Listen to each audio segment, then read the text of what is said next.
Pergunta NQI Mulher. A ouvinte não quer se identificar, mas ligou e deixou sua pergunta para o pastor.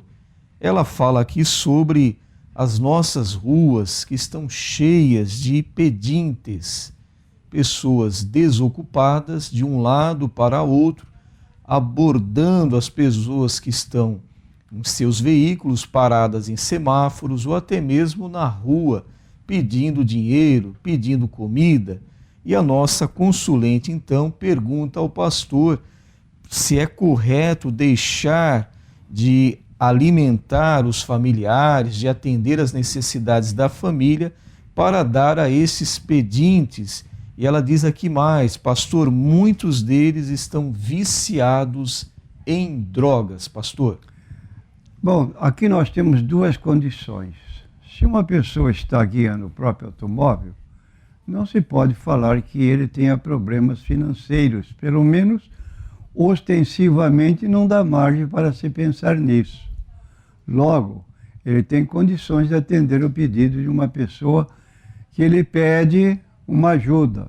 Entretanto, como nós estamos aqui observando, essas pessoas que se chegam a um carro para pedir uma ajuda, na verdade a intenção deles não é nem comprar um pão para se alimentar. Porque quando nos oferecemos, bom, você está com fome, quer um lanche, vamos até aquela padaria ali, vamos comprar o lanche, um sanduíche e uma xícara de chá ou de café para você ficar alimentado, ou até pagar um almoço naquele estilo de preço igual. Não há qualquer problema para a pessoa que doa. Mas deve ser observado que estas pessoas que encontram facilidade para ganhar dinheiro sem trabalhar, eles se tornam viciados. Em vez de ir gastar o seu dinheiro com alimento, eles continuam pedindo e vão gastar parte daquilo que foi ganho em bebidas, em vícios de drogas, e são pessoas que estão derrotadas, mesmo na sua condição de jovens. Aí devemos ter cuidado para ter um discernimento, para não sustentar o vício dessa pessoa. Pessoa jovem, sadia, andando corretamente, por que não trabalha para suster a sua própria necessidade e, quiçá, ajudar a própria família? São pessoas que em casa ainda dão trabalho para os pais, alimentos de que os pais produzem, e às vezes esses pais são aposentados, uma pensão muito pequena, tem que fazer um milagre, algum prodígio para sustentar um filho com saúde, que dorme até meio-dia, depois vai sair para ficar o resto da noite bancando aí um peregrino e agindo de modo impróprio. Agora, se alguém bate a nossa porta, outro exemplo, e nós temos o suficiente para sustento da nossa família, precisamos ter cuidado para não deixar nossa casa sem meios de subsistência e às vezes darmos para uma pessoa que, na verdade, tem condições de ganhar o alimento para si próprio através de um emprego, mas que prefere andar pedindo pela rua. Então a Bíblia declara em 1 Timóteo capítulo 5, versículo 8, se alguém se diz religioso e não tem cuidado da própria família, é pior do que um incrédulo e negou a sua fé. Então, o primeiro cuidado é com a própria família. Agora, não impede isso que ajudemos pessoas que têm necessidades urgentes. Porém, com limite. Se vai fazer falta para a família, cuide de sua família. E, se tiver em sobra, então atenda o pedido. Próxima pergunta, ouvinte João Francisco do Guarujá. Ele pergunta ao pastor se existem fragmentos da cruz de Cristo e se existem ainda nos nossos dias, onde eles se encontram, pastor. Bom, esta procura de fragmentos da cruz de Cristo é conhecido como relíquia. Eu penso que não há ninguém que tenha qualquer parte da cruz onde Jesus deu a sua vida por nós. O tempo é muito extenso desde que quando aconteceu isso, e se houver qualquer fragmento da cruz de Cristo, isso é tão precioso que está em museus de história, em locais inacessíveis para serem exibidos ao público, mas não podem ser vendidos. Agora, como já dissemos esta manhã, o valor da morte de Cristo não está naquele objeto que era a cruz. E havia vários tipos de cruzes. Então, essa cruz não tem valor no sentido de nos ajudar na nossa vida espiritual. Você pôr uma relíquia em casa não vai proteger a sua casa. Agora, se você tiver Jesus na sua casa, aquele Jesus que ressuscitou dos mortos, que disse: estarei convosco todos os dias até a consumação dos séculos, aí você vai ter ajuda. Porque por meio da oração, você vai chegar-se a Deus em nome de Jesus e pedir a proteção para a sua casa. Então, deixemos de lado esse culto prestado a objetos sagrados relatados na Bíblia, na história dos evangelhos, porque não é o nosso dever olhar para o objeto, olhar para a pessoa que estava ali sofrendo por nossa causa, que é Jesus Cristo. E como não temos também uma gravura, não temos um retrato tirado de Jesus, fazer qualquer semelhança com a pessoa de Cristo e apresentá-la como se fosse o próprio Cristo, isso não tem cabimento. Tenha Jesus no seu coração. Aí sim você vai ser vitorioso. Estou à porta e bato. Se alguém ouvir a minha voz e abrir a porta, eu entrarei em sua casa. Cearei com ele e ele comigo. E ao que vencer, lhe concederei que se assente comigo no meu trono, assim como eu venci e me assentei com meu Pai no seu trono. Aí está a pessoa de Cristo no coração de uma pessoa. E esse Cristo na vida de uma pessoa torna essa pessoa diferente e ainda reservado um lugar no céu segundo as próprias palavras de Jesus. Na casa de meu Pai há muitas moradas. Repetindo, deixe de lado procura de fragmentos e outros objetos dos tempos passados, porque isso não tem utilidade na sua vida presente. Mas você precisa da pessoa de Cristo na sua vida. Estou convosco todos os dias, até a consumação dos séculos. Depende de nós clamarmos por Jesus para que Ele venha morar em nosso coração. Pergunta NQI, aqui da NQI Mulher, diz que da CCB nos saúdam. A nossa consulente diz assim: a CCB nos saúdam com a paz de Deus. Jesus é Deus, por que então eles não nos saúdam com a paz do Senhor ou a paz de Jesus? Eu já conversei com pessoas dessa membresia e a razão pela qual saúdam com paz de Deus e não querem aceitar nenhuma saudação provinda de qualquer grupo evangélico. E por que essa colocação? Porque eles dizem que Deus é um só, mas senhores há muitos.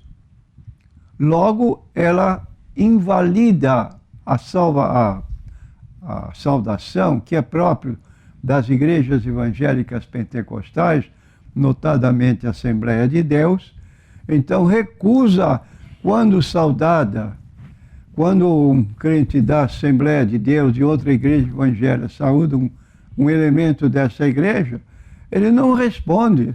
Eu não aceito essa saudação com Senhor, porque existem muitos senhores. Eu aceito a nossa saudação, a paz de Deus. Isso é uma ignorância que não tem tamanho. Mas são ensinados assim. E se você me perguntar por que ignorância? Ora, vai dizer que a palavra deuses não aparece na Bíblia? Embora tenhamos um só Deus, Senhor, um só Deus, como diz a Bíblia, este Deus verdadeiro é diferenciado por nós de deuses falsos, como diz o Salmo 115. Tem olhos, mas não vê, tem ouvido, mas não ouve, tem mão, mas não apalpa, tem pé, mas não anda. Bom, esse aí não quero, porque é falso. Agora, eu tenho um Senhor. Este meu Senhor é Jesus Cristo. É o Senhor dos senhores. E diante do Senhor Jesus vão se prostrar de todo ser humano, os que estão no céu, os que estão debaixo da terra, os que estão na terra vão se prostrar diante de Jesus. Alguns espontaneamente, outros obrigatoriamente, porque rejeitaram o verdadeiro Jesus. E passando para a Bíblia Sagrada, nós lemos em 1 Coríntios, capítulo 8, versículo 4 e 5, está escrito o seguinte: assim que, quanto ao comer das coisas sacrificadas aos ídolos, sabemos que o ídolo nada é no mundo e que não há outro Deus senão um só. É o que diz a Bíblia. Não terás outros deuses diante de mim. Há um só Deus. E esse Deus, então, nós temos que reconhecer que, embora haja um só Deus, a Bíblia fala também de outros deuses. Assim que, quanto ao comer das coisas sacrificadas aos ídolos, repetindo, sabemos que o ídolo nada é no mundo, que não há outro Deus senão um só. Porque ainda que haja também alguns que se chamem deuses, olha aí, você só tem um Deus e só saúda com a paz de Deus. Mas aqui está dizendo que há outros que são chamados deuses. Então o problema que essa pessoa encontra no usar o nome Senhor, existem muitos senhores, o mesmo problema existe com outros que chamam deuses para si diferente do Deus verdadeiro. Então diz o apóstolo Paulo, como há muitos deuses, há muitos senhores. Ora, se há muitos deuses, por que também não recusar a paz de Deus? Como rejeitam a palavra do Senhor, quando há também a palavra senhores? Então nós temos que ter, pelo menos, um pouco de raciocínio, para não dizer coisas absurdas, como se fosse uma doutrina de fundamental importância. É questão de não ler Bíblia. Vou repetir, está aqui no capítulo 8 de 1 Coríntios, versículo 4 e 5. Deuses no singular, deuses no plural. Senhor no singular, senhores no plural. Qual é a diferença? A próxima pergunta é do ouvinte Tiago. Ele pergunta ao pastor se tem algum conhecimento de algum cristão que recebeu direitos autorais por traduzir a Bíblia, e se isso é correto, pastor. Queremos dizer que os direitos autorais concernentes à Bíblia Sagrada é um trabalho exclusivo das sociedades bíblicas que imprimem as Bíblias em todo o mundo. Por exemplo, nós temos a Sociedade Bíblica Brasileira, que é uma honra para nós brasileiros, porque já produziu 100 milhões de exemplares da Bíblia Sagrada. Exporta Bíblias para Portugal, para os países da África, onde se fala a língua portuguesa.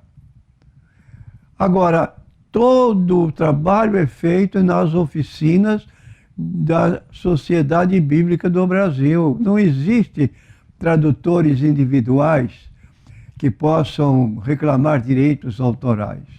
É verdade que existem Bíblias falsas, Bíblias preparadas por líderes de determinados grupos religiosos que alteram para colocar sua doutrina dentro da Bíblia. É o caso, por exemplo, das Testemunhas de Jeová. Você lê lá no livro de Gênesis, capítulo 1, onde diz no versículo 2, e o Espírito de Deus se movia sobre a face das águas. A palavra ali, Espírito de Deus, a palavra Ruach, no hebraico, referindo-se ao Espírito Santo. Mas como as Testemunhas de Jeová não creem que o Espírito Santo seja uma pessoa, eles alteraram. Tiveram a petulância de colocar a força ativa de Deus, porque é nisso que eles creem. Então, como é que eu vou alterar a Bíblia para que o meu ponto de vista prevaleça? Isso é alterar a Bíblia. E está fora do princípio bíblico. Se a Bíblia diz diferente, eu tenho que mudar a minha doutrina. Mas não alterar a Bíblia para que a minha doutrina prevaleça. E é o que está ocorrendo isso no meio das seitas. Alteram a Bíblia a seu contento e agem como se fossem os únicos conhecedores da verdade.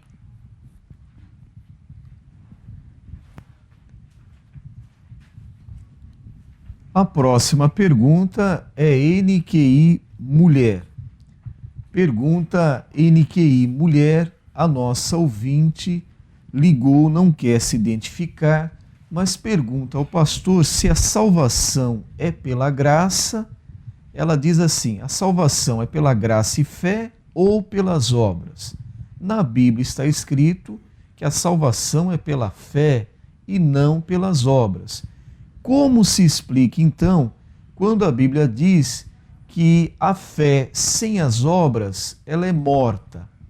Ela disse que o pregador televisivo R.R. Soares tentou explicar esse assunto e acabou gerando mais confusão na sua explicação. Então ela pede para o pastor orientar sobre isso.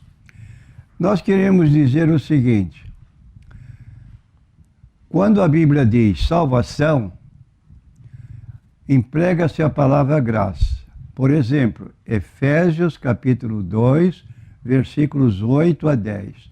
Porque pela graça sois salvos por meio da fé.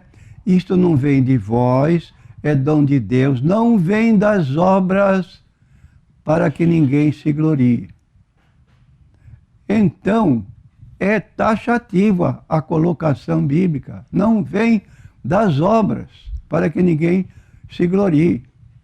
Logo, nós temos essa colocação bíblica. Mas se é verdade que a Bíblia, com a Bíblia, se interpreta, nós indo para o livro de Tito, capítulo 2, versículo 11, de novo, lemos: porque a graça de Deus se há manifestado, trazendo salvação a todos os homens. E o que faz a graça em nossa vida? É o que disse Jesus para Nicodemos: mestre, bem sabemos que és mestre vindo da parte de Deus, porque ninguém pode fazer os milagres que tu fazes se Deus não for com ele. Quer dizer, entrou numa conversa sem sentido. Jesus foi direto ao assunto.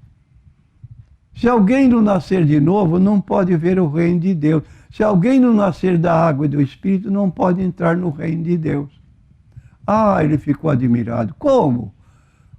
Porventura um homem idoso como eu tem que entrar no ventre da mãe e nascer? Não, disse Jesus. Quem nasce da carne é carne. Sempre produz os frutos decorrentes da sua natureza. Então aí está. As obras na vida de um cristão que é salvo pela graça, vou continuar lendo esse Tito, capítulo 2, versículo 11. porque a graça de Deus se ha manifestado, trazendo salvação a todos os homens, ensinando-nos que, renunciando à impiedade e às concupiscências mundanas, vivamos neste presente século sóbria, justa e piamente, aguardando a bem-aventurada esperança e o aparecimento da glória do grande Deus e nosso Salvador Jesus Cristo, o qual se deu a si mesmo por nós para nos remir de toda iniquidade e purificar para si um povo seu especial, zeloso de boas obras. Então, quando o nosso consolente faz ciência de uma declaração de Tiago, que diz a fé sem obras é morta, refere-se àquela pessoa que diz, eu aceitei Jesus como meu Salvador, mas ela vive do mesmo modo que vivia. A fé que ela diz ter, nada produziu na sua vida. E agora nós citamos 2 Coríntios 5,17. Se alguém está em Cristo, é uma nova criatura. As coisas velhas passaram, tudo se fez novo. É o que diz aqui o apóstolo Paulo, que a graça manifesta ensina a renunciar às coisas que são erradas, impiedade, concupiscência mundana, e viver neste presente século uma pessoa sóbria, equilibrada. Por exemplo, se tinha o vício de beber, se usava drogas, se ele tinha outras práticas impróprias, mudou a vida dele. Ele não é salvo pelas obras, mas a graça alterou a sua forma de viver. Isso é fundamental. Bom, pastor, rapidamente tem uma pergunta aqui do Tiago com relação à crucificação do Senhor Jesus. Ele pergunta se o modo como o Senhor Jesus foi crucificado foi exclusivo ou se todos os condenados da época também sofriam torturas, como ele sofreu, e se também eram obrigados a carregarem a sua própria cruz até o Monte da Caveira, até o Gólgota. Então o Tiago pergunta se foi diferente, exclusivo para o Senhor Jesus, ou se foi de modo comum a todos os condenados à morte de cruz, pastor. Olha, nós temos que observar o seguinte, que no tempo da Páscoa, um preso escolhido pelo governador ou pelo povo, ele era solto e não pagava pelo seu crime. Mas quando não, o seu crime era hediondo e só havia esse tipo de morte como hoje em alguns países existe tipo de mortes violentas como nos Estados Unidos para aqueles erros, crimes hediondos. O crime de Jesus também foi considerado hediondo. Por quê? Porque julgaram que ele blasfemava quando dizia ser filho de Deus. Então, todos os criminosos que erravam, que cometiam crimes, tinham o mesmo tipo de morte de Jesus. Jesus foi um deles. Foi condenado como se fosse qualquer facínora. Tanto é que ao lado dele tinha 2 bandidos que foram colocados na mesma cruz, ao lado da cruz de Cristo. Então, o que ocorreu com Jesus é o que ocorria com os demais condenados, acusados de crimes bárbaros, hediondos, tinham o mesmo tipo de morte, morte de cruz.